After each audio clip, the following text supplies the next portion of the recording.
जिल्ह्यामध्ये नगरपरिषद निवडणुकीचं राजकीय वातावरण तापलेलं पाहायला मिळते। शेवगाव नगरपरिषद निवडणुकीमध्ये सर्वच पक्ष वेगवेगळे लढण्याच्या तयारीत आहेत। शेवगाव नगरपरिषदेमध्ये 12 प्रभागातून 24 जागांसाठी निवडणूक पार पडणार आहे, तर जनतेतून नगराध्यक्ष निवडला जाणार आहे आणि त्यामुळे सर्वच इच्छुक उमेदवार आपापल्या नेत्यांकडे उमेदवारीसाठी तयारी करतायत। शेवगाव नगरपरिषद निवडणुकीमध्ये मूलभूत गरजा म्हणजेच रस्ते, पाणी, रोजगार या मुद्द्यांवरतीच निवडणूक गाजणार असं विश्लेषकांचं म्हणणं आहे।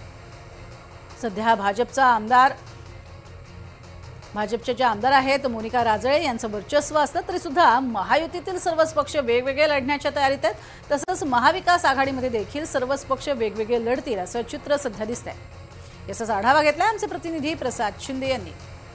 नगरपालिका नगर परिषदेच्या निवडणुकींचा बिगुल वाजलेला आहे आणि अहिल्यानगर जिल्ह्यातील शेवगाव या ठिकाणी देखील नगर परिषदेची निवडणूक होणार आहे। या निवडणुकीच्या पार्श्वभूमीवर शेवगाव नगर परिषदेमध्ये 12 प्रभागामध्ये 24 उमेदवार तर एक नगराध्यक्ष पदासाठी उमेदवार असे 25 उमेदवार निवडण्याची संधी यावेळी नागरिकांना मिळणार आहे।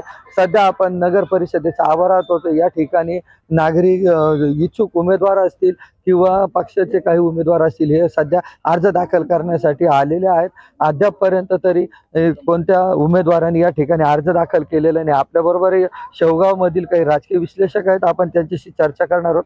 काय सांगताल, कशी परिस्थिती राहणार आहे शेवगावची?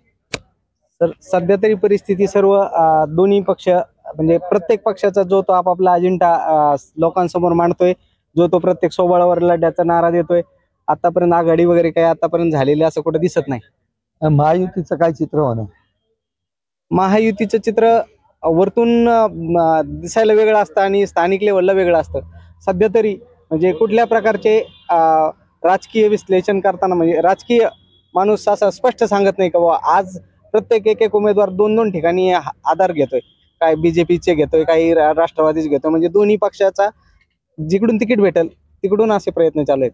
इच्छुकांची भावगर्दी वाढत चाललेली पक्षांसमोर भरपूर मोठ्या प्रमाणात इच्छुक आहेत आणि विरोध होणारे पण इच्छुक भरपूर आहेत, विरोधक पण भरपूर। कोणत्या मुद्द्यावरती ही निवडणूक गाजणार आहे? प्रथम शेवगावमध्ये पाण्याचा हा फार मोठा गंभीर प्रश्न आहे। आजच्या मितीला जरी तो मार्गी लागल्याचं दिसत असेल तरी तो लागल्यानंतरच तो शांत होईल आणि जे रस्ते वगैरे होतात निवडणूकच्या सुरुवातीला तोंडी आल्याच्या नंतर थोडेफार रस्ते मार्गी लागतात, 4-2 रस्ते होतात, पुन्हा ती परिस्थिती जैशी ती। आज वाहतुकीची ट्रॉफिकची समस्या एवढी प्रचंड मोठी झालेली आहे, अतिक्रमण काढलं पण अद्याप जे पाहिजे तसं म्हणजे पूर्ण प्रकारे पॅक असतं।